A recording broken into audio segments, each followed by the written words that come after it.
Bonjour à tous, bienvenue dans ce nouvel épisode consacré aux recettes non fiscales de l'État.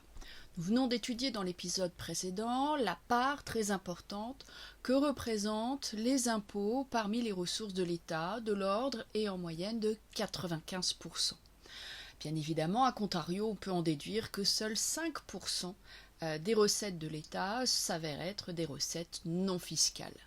Cela signifie bien évidemment qu'en valeur relative, ces recettes non fiscales apparaissent de moindre importance. Néanmoins, en valeur absolue, il faut comprendre que les milliards qui sont en jeu justifient l'intérêt que nous allons y porter.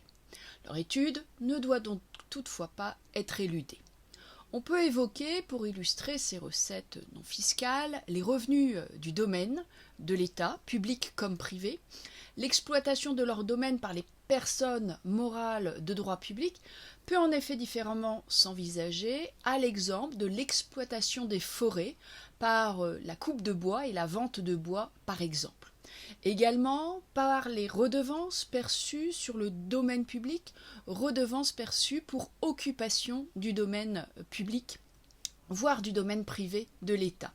Les exemples sont nombreux, entre les redevances d'usage des fréquences radioélectriques ou encore le paiement par les administrations de leur loyer, par certaines administrations de leur loyer. Pour illustrer également ces ressources non fiscales, on peut évoquer les cessions immobilières qui permettent effectivement à l'État de récupérer une manne substantielle et d'alimenter ainsi son budget. Cessions immobilières lorsque l'État procède en effet à la vente d'éléments de son patrimoine immobilier, des cessions qui peuvent d'ailleurs s'inscrire dans une politique de valorisation, d'optimisation de ce patrimoine, comme ce fut le cas en 2005, lorsque l'État a fait le choix de se départir, de céder un certain nombre d'hôtels particuliers qu'il détenait dans les quartiers huppés, chics de la région de la capitale, de Paris. Il était question alors de la mise en œuvre effective de la LOLF. La LOLF, on l'aura étudiée par ailleurs, nous permet bien de comprendre que l'on a tenté de mettre en place les outils pour améliorer la gestion publique et l'idée ça a été effectivement d'améliorer la gestion du patrimoine immobilier de l'État. Tout ceci a tourné autour d'un chiffre, 12 mètres carrés. 12 mètres carrés, c'est la surface nécessaire par agent public, fonctionnaire assimilé ou autre. Et effectivement, il suffisait finalement de passer un petit peu à la moulinette les différents immeubles détenus par l'État et de constater si il y avait finalement trop de place par rapport au nombre d'agents recueillis ou si à l'inverse, le bâtiment était trop exigu. C'est ce qui a conduit l'État à se départir d'un certain nombre de ces éléments du patrimoine immobilier, de manière effectivement à s'assurer, alors soit de se départir de biens immobiliers finalement inutiles, inadaptés, y compris d'un point de vue énergétique, et ce qui a très souvent conduit d'ailleurs à ce que, suite à la cession du patrimoine, d'autres soient achetés par ailleurs, et notamment en périphérie de Paris, parfois très souvent des immeubles plus récents, voire neufs, qui correspondaient plus aux contraintes environnementales.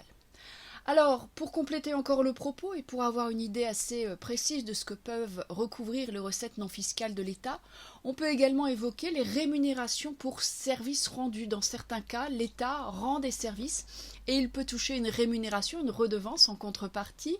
C'est notamment le cas dans le domaine du ministère des Armées, notamment lorsque l'armée de l'air met à disposition ses véhicules aéronefs pour notamment acheminer un certain nombre de produits nécessaires au fonctionnement, alors soit d'entreprises sur des théâtres internationaux. Également, l'État est actionnaire, c'est-à-dire qu'il perçoit des dividendes en raison des participations qu'il a prises au sein d'un certain nombre d'entreprises. Il détient ainsi des participations dans des entreprises aussi connues que EDF, Air France ou encore Renault.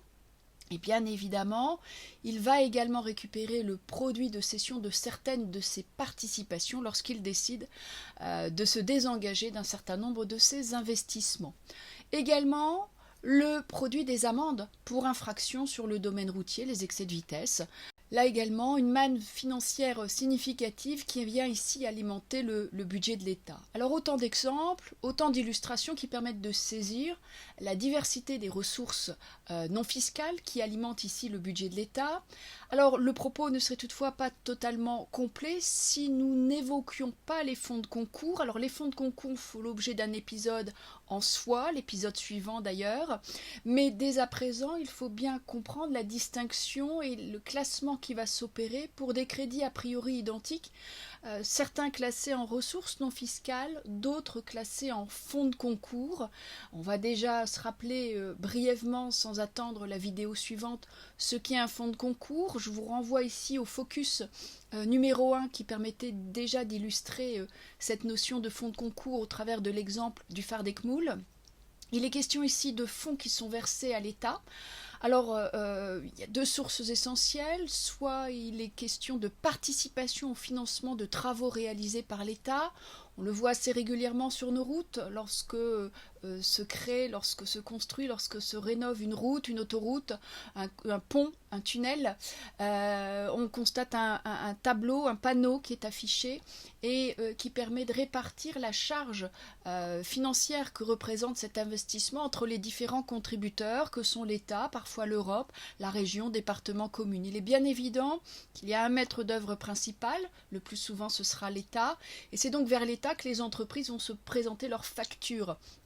Là également, il faut comprendre que les factures pourront être payées sur la base des contributions de chacun des participants. Il est donc question de fonds qui vont passer du budget d'une commune, par exemple, et qui vont alimenter le budget de l'État, non pas pour financer les dépenses de l'État en général, mais pour payer cette contribution à cet investissement réalisé. C'est donc de l'argent, et c'est ce qu'il faut le comprendre avec le fonds de concours, c'est de l'argent dont il ne faut pas perdre de vue l'emploi. Il faut suivre l'emploi de ces fonds de concours. C'est au surplus le cas lorsqu'on parle de dons ou de legs. Dons ou legs lorsqu'effectivement il s'agit là de donateurs, de personnes qui ont réalisé leur testament et qui décident de donner de l'argent, de faire don, de léguer de l'argent à l'État. Alors, tout dépend finalement si la charge est grevée ou pas d'une obligation. Si l'État reçoit cet argent et qu'en définitive l'auteur de ce versement n'a fixé aucune contrainte dans l'emploi, eh bien ces fonds seront considérés comme des recettes non fiscales de l'État. À l'inverse, si le défunt, si le donateur a exprimé une intention, on parle ici de l'intention exprimée par la partie versante, eh bien dans ce cas, il ne s'agira pas d'une recette non fiscale, mais d'un fonds de concours, c'est-à-dire de fonds qu'on va clairement distinguer des recettes non fiscales afin ici de bien en suivre l'emploi et de sécuriser juridiquement l'usage qui en sera fait. Alors voilà, pour cette approche, ici très générale également, comme ça l'a été pour les ressources fiscales. Là également, pour compléter le propos, il peut être utile de se rapprocher notamment de la loi de finances pour identifier dans le tableau que vous trouvez en annexe les montants, les volumes financiers que représentent ces différentes ressources.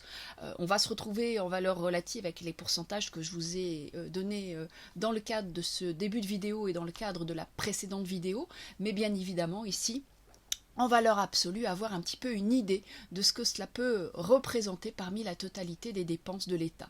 Voilà, donc suscitez ici un petit peu votre curiosité, vous invitez à faire un détour par la loi de finances si vous ne l'avez pas encore fait, à aller en retirer les principales informations. Voilà pour cette vidéo, voilà pour les essentiels de ces ressources non fiscales de l'État. On en vient maintenant avec la vidéo suivante sur les fonds de concours.